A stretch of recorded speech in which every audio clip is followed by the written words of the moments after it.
ચલો ધોરણ 5 સીઈટી ગણિત મેથ એમએટી એના પ્રશ્નોત્તરીમાં ટાઈપ 1 સરવાળા આપણે પૂરા કર્યા ને સરવાળાના બધા નિયમો જોઈ અને એના કેવા દાખલા પૂછાશે તમારે એ પણ આપણે જોયા 15 એક પ્રશ્નો આપણે કર્યા કે કઈ રીતે સંખ્યાનો ઉમેરો કરવાનો અને આગળનું પદ મેળવવાનું કે કોઈ પણ શ્રેણી આપી હોય તો શ્રેણી મેળવવા માટે કયા નિયમનો ઉપયોગ થાય છે, કેવી રીતે પદ ઉમેરાય છે અને કયું પદ ઉમેરાય છે, સમાન પદ ઉમેરાય છે, ચડતા ક્રમમાં, પ્રાકૃતિક સંખ્યા, પૂર્ણ સંખ્યા, વિભાજ્ય સંખ્યા, અવિભાજ્ય સંખ્યા વગેરે વગેરે આપણે શીખી ગયા। હવે ટાઈપ 2 ટાઈપ 2 જેમાં આપણે જેમ સરવાળાનું કર્યું ને એવું જ બાદબાકી છે। ટાઈપ 2 બાદબાકી, તો આમાં શું કરવાનું? બાદબાકી એટલે આપણને ખબર તો હોય જ કે કોઈ પણ સંખ્યામાંથી બાદબાકી કાઢવાની હોય એટલે બાદબાકી કહેવાય કે નહીં? એ તો બધાને ખબર ને કે સંખ્યામાં ઉમેરો કરો એને શું કહેવાય? કોઈ પણ સંખ્યામાં ઉમેરો કરો તો એને શું કહેવાય? શું કહેવાય? સંખ્યા ઉમેરતા હોય તેને શું કહેવાય? સરવાળો। તો બાદ કરો એને બાદબાકી, બરાબર? તો આપણે બાદબાકીના નિયમો જોવાના છે કે શ્રેણીના અંકોમાં સતત ઘટાડો થાય, સરવાળામાં શું હતું? સતત વધારો થાય, અને બાદબાકીમાં શું આવશે? સતત ઘટાડો જોવા મળે તો એ બાદબાકીનો સંબંધ હોઈ શકે। જોવાનું કે શ્રેણી છે એ ધીમે ધીમે નાની થતી જતી હોય તો એ બાદબાકી હોય। પહેલા જે આપણે સરવાળાના દાખલા ગણ્યા એમાં તમે 15 દાખલા જોઈને કર્યા, એ 15 દાખલા જો એમાં સંખ્યા છે ને પહેલા નાની પછી ધીમે ધીમે મોટી થતી જતી હશે, થાય છે એવું? આમાં આપણે એવું શીખવાનું છે કે સંખ્યા પહેલા મોટી હશે અને પછી ધીમે ધીમે નાની થતી જશે। તો નિયમ નંબર 1 શું કે છે? નિયમ 1 કે ચોક્કસ સમાન સંખ્યાની બાદબાકી। નિયમ 1 ફરી વખત વાંચીએ કે કોઈ એક ચોક્કસ અને ચોક્કસ સમાન સંખ્યાની બાદબાકી એટલે કે કાઢવાનું છે, બરાબર? હવે આ પ્રકારની શ્રેણીમાં બે ક્રમિક પદો વચ્ચે સંખ્યાનો તફાવત એક સમાન સંખ્યા મળશે। ખાસ યાદ રાખવાનું, બે ક્રમિક પદો એટલે આ પહેલું, આ બીજું, અને ક્રમિક પદો કહેવાય। તો બે ક્રમિક પદો વચ્ચે સંખ્યાનો તફાવત એટલે બાદબાકી।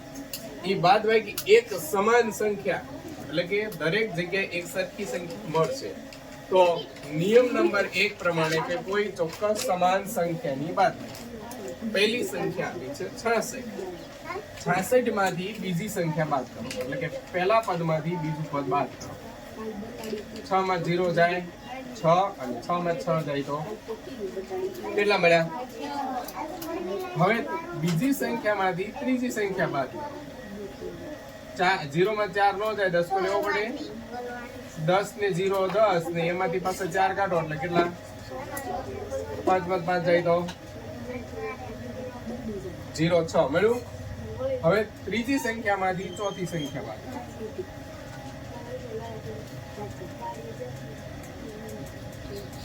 14 ને 14 માં 8 જાય તો 4 માં 4 જાય તો અહીંયા દરેક જગ્યાએ જો કઈ સંખ્યા તમને મળે એ સંખ્યા બાદબાકી તરીકે લઈ લો। હવે આપણે આ પદ મેળવવાનું છે એટલે કે 48 માંથી 6 બાદ કરતા કોણ મળે? મેળવીએ 48 ઓછા 6। જો બધી જગ્યાએ આપણને સંખ્યા આપી હતી, અહીંયા સંખ્યા આપી નથી એટલે આપણે 6 બાદ કરવાના, કેમ કે અહીં બધી જગ્યાએ સરખી સંખ્યા મળી ગઈ 6। એ 6 ને છેલ્લી વખતે લઈ લેવાના। 18 માંથી 6 18 શું લેવા? 48 ઓછા 6 8 માં 6 જાય તો અને 4 માં કાઈ નો જાય તો કઈ સંખ્યા મળી 6 બાદ કરતા? 42। તો આ આપણી જે ખૂટતી શ્રેણી છે એ મળી। એટલે કે અહીંયા શું આપણે કયો નિયમનો ઉપયોગ કર્યો કહેવાય? તો કે ક્રમિક સંખ્યાની બાદ ક્રમિક નહીં, સમાન સંખ્યાની બાદ। બધી જગ્યાએ સમાન સંખ્યા છે 6 6 6 અને 6 એટલે સરખી સંખ્યા થાય એટલે સમાન સંખ્યાની બાદબાકી. દરેક જગ્યાએ બાદબાકી કરી જોવાનું. જ્યારે શ્રેણી ઉતરતા ક્રમમાં જો હમણાં આપણે કીધું એ પ્રમાણે સરવાળો હશે ત્યારે શ્રેણી મોટી થતી જશે, બાદબાકી છે તો નાની. તો કોઈ પણ શ્રેણી આપી હોય જે ઉતરતા ક્રમમાં હોય તો આપણે નિયમ સમજી લેવાનો કે એમાં બાદબાકીનો નિયમ લાગુ પડતો હશે. અને અહીંયા બીજા પદમાંથી પહેલા પદમાં બીજું પદ, બીજા પદમાં ત્રીજું પદ, ત્રીજા પદમાં ચોથું પદ બાદ કરી અને જોઈ લેવાનું કે કઈ સંખ્યા બાદબાકી તરીકે મળે છે. પછી એ જે સંખ્યા મળે છે છેલ્લા પદમાંથી બાદ કરી એટલે આગળની આપણને પૂરતી શ્રેણી મળશે. અહીંયા સમાન સંખ્યાની બાદબાકી થાય છે. બરાબર. નિયમ નંબર 2, ચડતા ક્રમમાં ક્રમિક સંખ્યાની બાદબાકી. કેવા ક્રમમાં? તો કે ચડતા ક્રમમાં ક્રમિક સંખ્યાની બાદબાકી. કે આ પ્રકારની શ્રેણીમાં બે ક્રમિક પદો વચ્ચેનો તફાવત એટલે શું થાય? બાદબાકી. બે ક્રમિક પદો વચ્ચેની સંખ્યાની બાદબાકી ક્રમિક ચડતો ક્રમ હોય. કેવો હોય?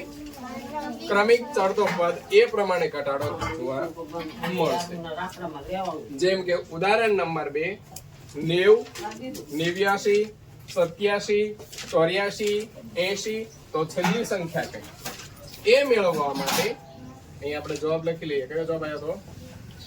42. આને જોવા માટે નિયમ નંબર 2 ઉદાહરણ નંબર 2 પ્રમાણે પહેલી સંખ્યામાંથી બીજી સંખ્યા બાદ કરો. કેટલા મળશે? 1 મળશે. બીજી સંખ્યામાંથી ત્રીજી સંખ્યા બાદ કરો. 9 માંથી 7 જતા 2, 8 માંથી 8 જતા 0. અહીં 8 માંથી 8 જતા 0. કેટલા મળ્યા? તો પહેલા 1, પછી 2. હવે 87 માંથી 84 બાદ કરો. કેટલા મળશે? 3. 84 માંથી 80 બાદ કરો. કેટલા મળશે?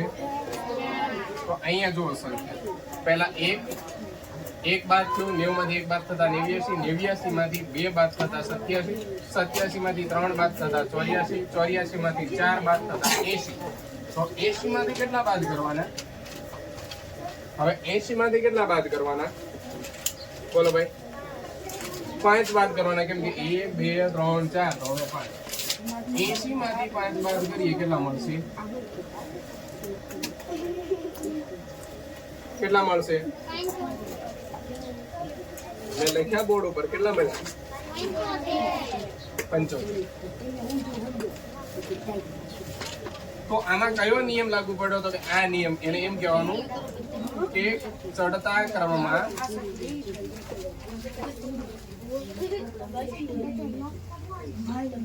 ક્રમિક સંખ્યાની બાદ 80 માંથી 5 બાદ કરતા છેલ્લું પદ 75 મળે. જવાબ કેટલો મળ્યો? 75. તો ટાઈપ 2 બાદબાકીમાં નિયમ નંબર 1 અને નિયમ નંબર 2 કંઈક આ પ્રમાણે છે કે કોઈ ચોક્કસ સમાન સંખ્યાની બાદબાકી કરો ત્યારે શ્રેણી આ પ્રમાણેની મળશે. અને નિયમ નંબર 2 ચડતા ક્રમમાં ક્રમિક સંખ્યાની બાદબાકી એટલે શ્રેણી નંબર ઉદાહરણ નંબર 2 આ પ્રમાણે. સમજાશે? જેમ સરવાળાનો નિયમ હતો એમ જ આ બાદબાકીનો નિયમ છે.